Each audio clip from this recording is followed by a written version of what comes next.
Hey, good morning, good afternoon, good evening to everyone. This is your future prey potato, JustAPotato, and welcome to another video of Cosmic Frontiers. And in this episode, we will be getting our MV circuit assembler. In the previous episode, we did a lot of stuff that will help us in the future for progression. The first one, and I think the most important one, was making benzene. I am sitting at more than 800k millibuckets of benzene right now. So more than 800 buckets. That is very nice. The second thing we did is upgrade our EPF to cancel coils and be able to make HV receipts by changing the 2LV energy hatches for MV energy hatches. So now the maximum tier of receipts available is HV. That is very nice. So our goal for this episode is to get the MV circuit assembler, so the advanced circuit assembler. Where for this we need the circuits of the next tier. So we need some advanced integrated circuits. That is our first HV circuit. And for that we need chips.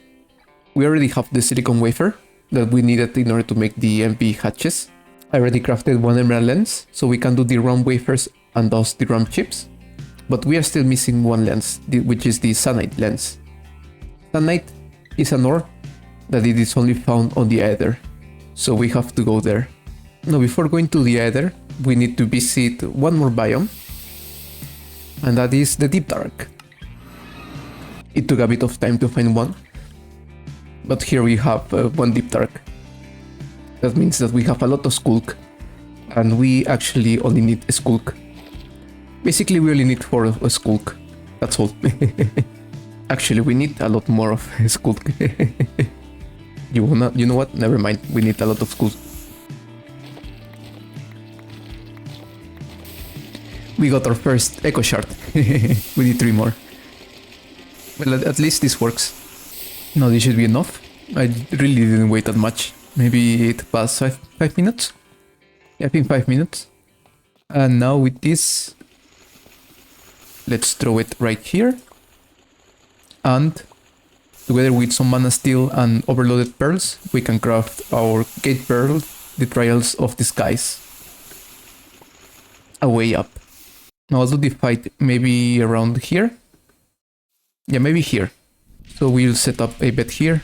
And yes, let's just start like this. If we die, we die. What's this? Oh, how cute. Oh, this remembers these mobs from Isaac.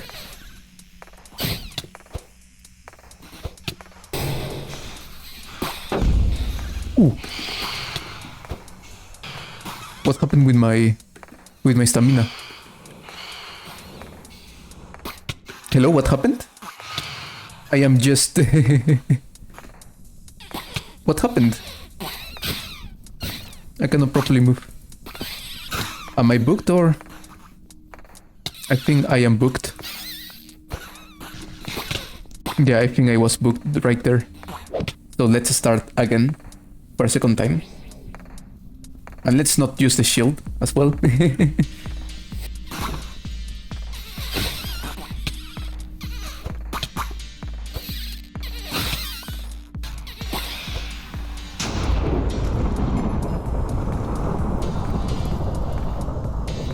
So fast! So fast! So let's try this a last time. I've encanted myself a bit. I'm going to use the spellbook again. In this case I have a snare spell, so I can just make them not move this day, so phantoms are going to be easy. So let's give this a final try.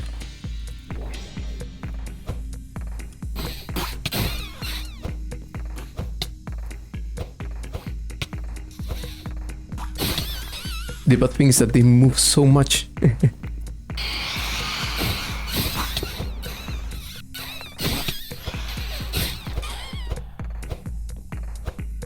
Please stop moving. Okay. And there is it. There is it. That was easy.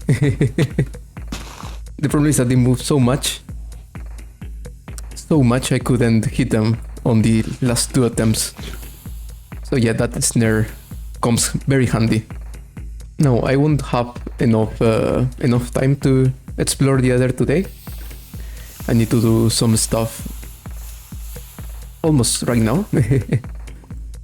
So I'll just set some miners there, and that's what we're going to do. So if I remember correctly, here on the LB chapter, we have this golden parachute and this water. I don't know what's the golden parachute for, but with the water I suppose we can activate the portal. So let's put it maybe here for now. I suppose we don't use glowstone and we use this plated air cloud. Yes, so we have everything. Before that, let me change my armor for a while.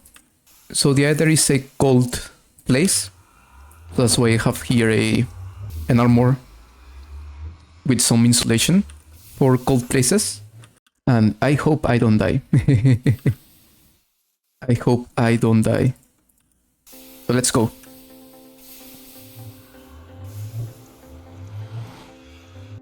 To the Aether.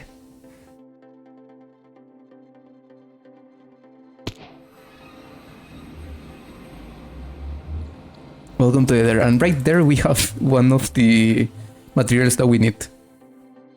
Sanite.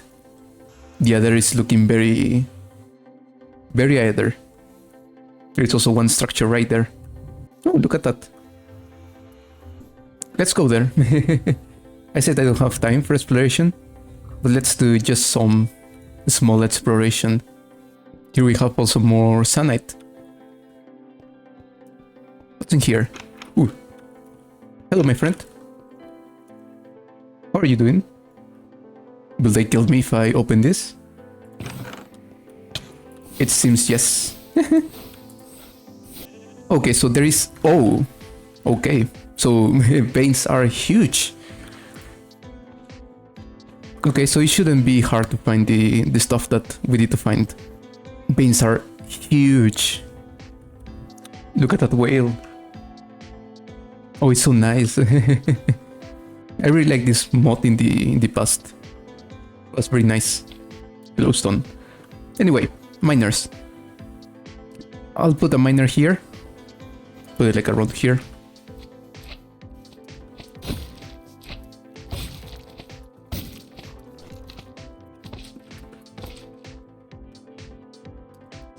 Okay, what? Oh! What? Hello? Okay. Well, I didn't remember that.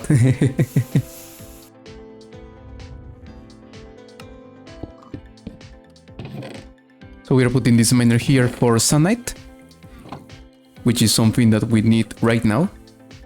And this miner right here will be for ambrosia.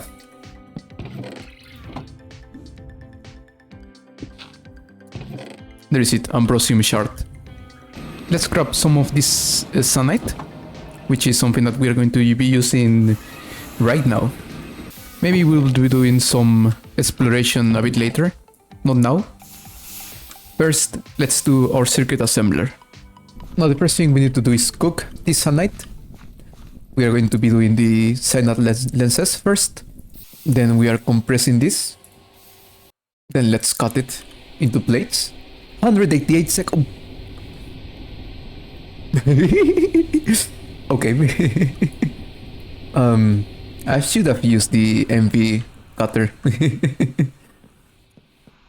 That's a lot. Well, while we are waiting on that, we can start using our emerald lenses in order to make some RAM wafers.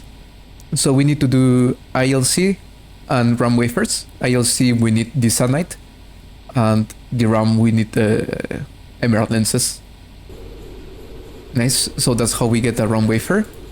And then we have to cut this into chips. So 45 more seconds. Maybe what we can do is auto output to the side. And that's how we get our first RAM chips. 32 at a time. Look at that. Now we get the sunlight plates. We only need one, which we are going to put into our lathe to get our cyanide lenses. And that's how we get our cyanide lenses. Now we can replace this and put the silicon wafers again, and with cyanide we will get the ILC wafer. And that's how we get our ILC wafer and our IC chips. Nice, very nice, very nice, very nice. Now the problem is that we get less IC chips compared to RAMs. A lot less. But yeah, we just have to leave all of this crafting. Now the first thing we are going to be doing is a bunch of... Not this one. Is this one here. We are going to do a bunch of LV circuits. 10 seconds. With some IC chips, thin bolts, fine copper wire, resistors, diodes, and resin printed circuit board, we can get our first basic integrated circuit. So the cheaper LV circuit. If we look at the circuit diagram, we can check all of the circuits that we can craft throughout all of our journey. And the way we can understand this is that there are around 3 tiers of circuits for each tier of GregTech. So for LV we have our basic electronic circuit, we have the basic integrated circuit, and that's everything. We only have 2 kinds. If we look at MV, we have the good electronic circuit, we have the good integrated circuit, and we also have the microprocessor. And in case of HV, we have the advanced integrated circuit, which is the first HV tier circuit. We have the microprocessor assembly, and we will have the nanoprocessor. So more or less there are 3 tiers of circuits for each tier of GregTech progression. Right now this is the second tier of circuits for LV. And as you can see, it is very cheap for us. And that is very nice. That is what we are looking for. Cheaper receipts for circuits, because we are going to be using a lot of circuits. I wouldn't be surprised if I have already used 100 LV circuits. We have used 122 basic electronic circuits. 122. And right now we've crafted half a stack. So yeah, it is very nice. It is very nice to have cheaper receipts for circuits. Now I think I'm going to leave some of these circuits to make right now some extra super tanks. But these only 4 circuits, we can grab the next set of materials, and actually I'll do all the 32. Because I already crafted for 32 crafts worth of circuits. So if we throw all of this, we don't need any kind of chip for this circuit. In 20 seconds we will get 2 good integrated circuits for each craft, which will need some silver bolts, fine gold wire, resistors, diodes, basic integrated circuits, and the phenolic printed circuit board. And that's how we get our second tier of MV circuits. Very nice, very nice. I'm really loving this. I am loving this. 32 MV circuits. This is so cheap. It is so cheap. So cheap and so nice. This is why I wanted to rush all of the circuits and the MV circuit assembler. I know we can use the regular circuit assembler, the LV one, but MV is going to do stuff quicker, and I want that. That's why I wanted to rush this before doing all of the actually MV stuff. Now with this, we can get our first HV circuits. We are not entering HV though. We are not entering HV. So we are going to be crafting 4 HV circuits. Just 4 for now. But before crafting it, we actually need something else. And those are the transistors. So let's come to the to the how do you call it? To the assembler, and let's throw some fine thin wire with some silicone, and together with polyethylene we will get some transistors. 8 transistors. And now if we combine it, the transistors together with some electron wire and little copper bolts, the MV circuits, RAM chips and IC chips, after 40 seconds, that's a lot, but after 40 seconds we will be getting our first HV circuit. Just like for every other tier 1 circuit that we were doing, we will only get 1 circuit per each 2 circuits of the previous tier. So we only get 1 HV per each 2 MV that we use. So of course, our goal in the future is going to be to use 1-to-1 ratio. So 2 circuits for 2 circuits, just like we are doing right now from LV to MV. But guys, that is the first HV circuit. So nice to have it on my hand. Smaller and more powerful. Yes, indeed. So what I'm going to do is first craft the first 2. For this, we can grab this and craft our advanced circuit assembler. There's the quest. Now we can come down here, and in our machine line we can put this somewhere here, for example. And the time here will be 20 seconds, so a bit quicker. That is very nice. Let's do the final 2 HV circuits that we are going to be using today. I mean, I'll most likely be crafting more. Because the next thing we are going to craft is also quite important. And it's going to make our life a bit more easier. So, we have 2 extra advanced circuits, integrated circuits. That is very nice. Now I wanted these extra circuits because with some liquid blaze, a super tank, 1 ender plate, 4 obsidian, and 2 advanced circuits. After 7 seconds, we will be getting our first ender tank. The ender tank. Oh, nice. Very nice, very nice. And we can also craft ender chest as well. The same craft, but instead of a super tank, we need a super chest. Very nice. Very nice.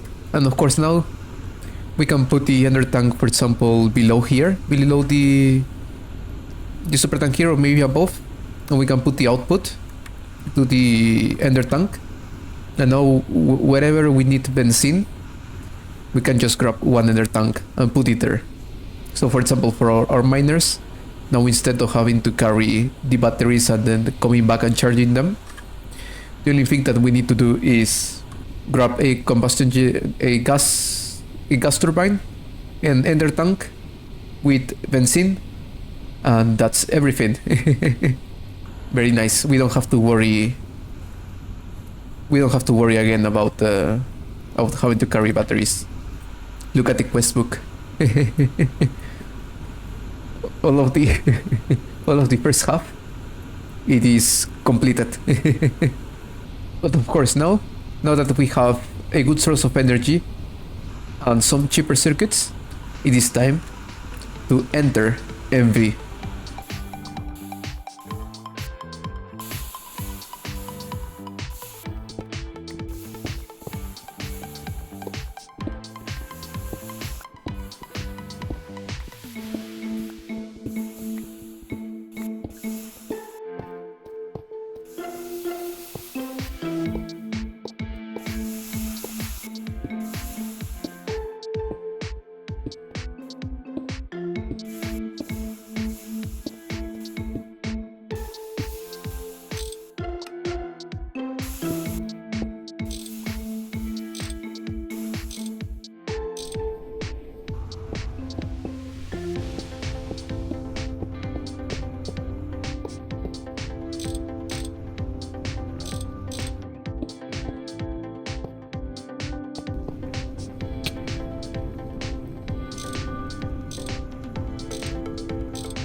a lot of time.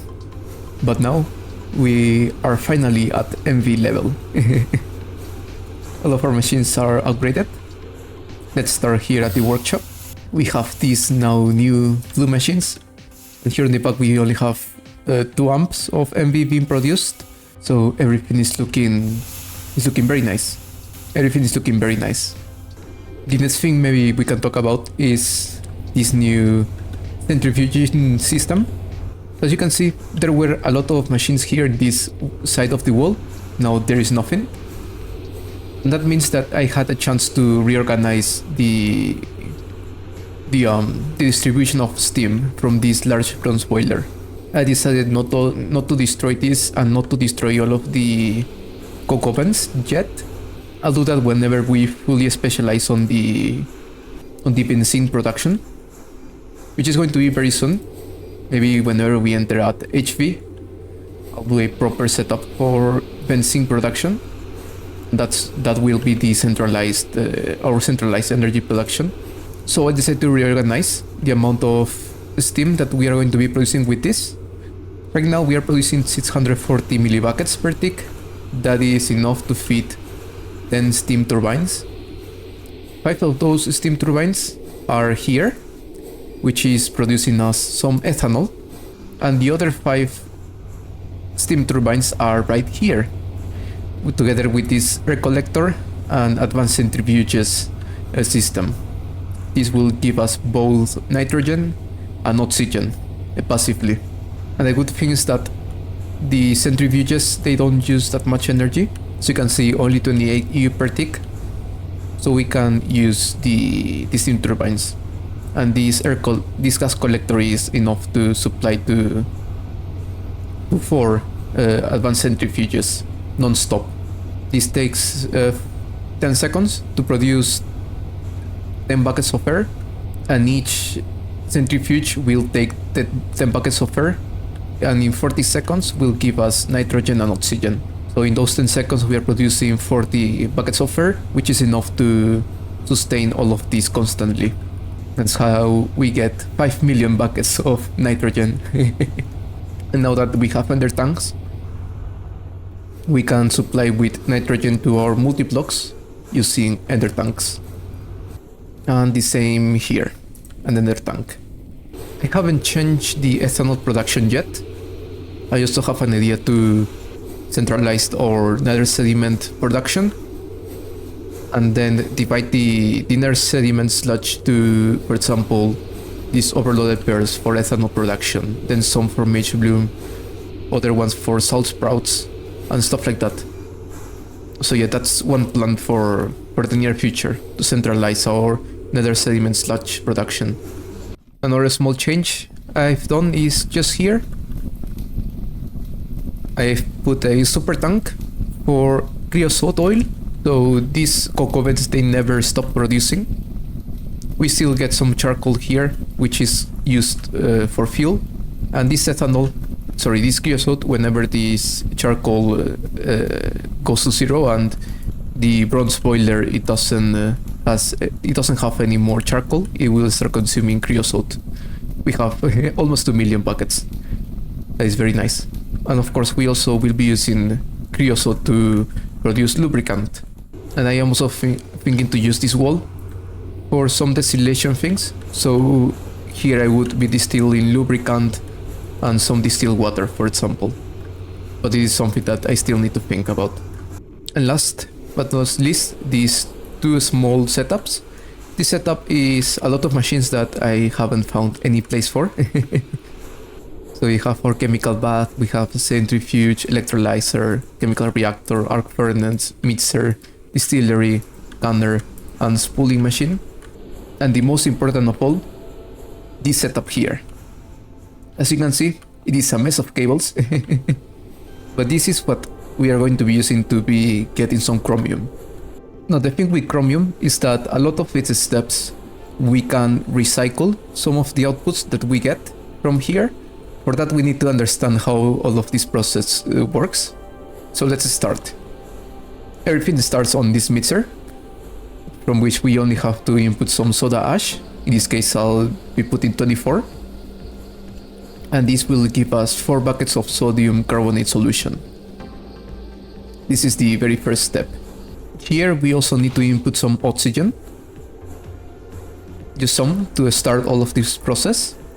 And then we would only need to input some chromite, and we will be getting some carbon dioxide, magnetite dust, and sodium chromate solution. This carbon dioxide, we can recycle it. And what we are doing is here on the back, we are extracting the carbon dioxide and dividing it into these 2 machines, into a basic electrolyzer, which will electrolyze it for carbon and oxygen, and also to this advanced chemical reactor. So basically we will get 2 buckets of carbon dioxide here and 2 buckets of carbon dioxide here on the back. The carbon will be divided into 2 places that we also be using carbon. So into this advanced chemical reactor and into this advanced chemical dehydrator. We also need to put some carbon here to start off all of the process and avoid any kind of problem if we don't get enough carbon to one side or to the other on time. Now the oxygen gets distributed back into this advanced chemical reactor, which we need oxygen. And on the whole process, we will be getting a bunch of oxygen that we don't need on the process. So instead of buffering here, we have here a small pump, which is at quite a low millibuckets per tick ratio, which is getting inputted into this ender tank, which basically gets inputted back into our oxygen super tank. So that's how we deal with carbon dioxide. Magnetite, on the other hand, there are 2 things we can do. We can either electrolyze it, or we can just save it. In my case, I'll be saving it. The next step, we grab our sodium chromate solution and we put it on a chemical dehydrator together with some sulfuric acid. Sulfuric acid, we are batch crafting it for now. The best thing would be to automatize all of this process for sulfuric acid, but I'll just batch craft it for now. Especially because for sulfuric acid, I would like to centrifuge nether air. The problem with nether air is that it takes 80 seconds on MV to centrifuge, and we only get 1 sulfur dioxide bucket. And just as air, we get 10 buckets per each 10 seconds. So I feel that for now is not a good option to try to automatize this, especially because we are just starting to specialize on benzene. We get a lot of benzene, yes, but once we specialize on this, totally specialize, we will do all of that stuff. For now, I'll just batch craft all of this. It's not that hard, and it really doesn't take that much time, so there's no problem on batch crafting. So we combine sulfuric acid together with sodium chromate solution. We get 4 buckets from this, so we would be getting 2 crafts out of 14 chromite, and we would be getting 1 bucket of sodium dichromate solution and 7 pieces of sodium sulfate. Sodium sulfate, what we are doing is inputting into this advanced chemical reactor in which we have carbon, and we are using this to get sodium sulfite dust and some carbon dioxide. Carbon dioxide is getting recycled into this basic electrolyzer, and again the carbon is being redistributed into this dehydrator here and into this reactor here. Oxygen, the same thing, it gets distributed into this chemical reactor and back into oxygen storage. And whenever we combine these 2, we get sodium sulfite dust, which gets outputted into this chemical reactor here, which we have to have some sodium sulfite here to start off all of this process. Now remember that from this step right here, we are also getting some carbon dioxide into this chemical reactor. We are reacting the sulfite dust together with carbon dioxide and some quicklime to get soda ash back, and also some calcium sulfite. We need to have some sodium sulfite dust already in here, because if we grab, for example, only quicklime together with carbon dioxide, we will be getting calcite dust. and we don't want that. And as you can see, there is no circuit number on these receipts. So we need to have some sodium sulfite here on backup. This is not going to be getting consumed, but we have it here to lock the recipe, basically. I think there is also a way to lock recipes with something. I don't remember how, but we are going to be using the sodium sulfite to lock the recipe. So we get some soda ash back.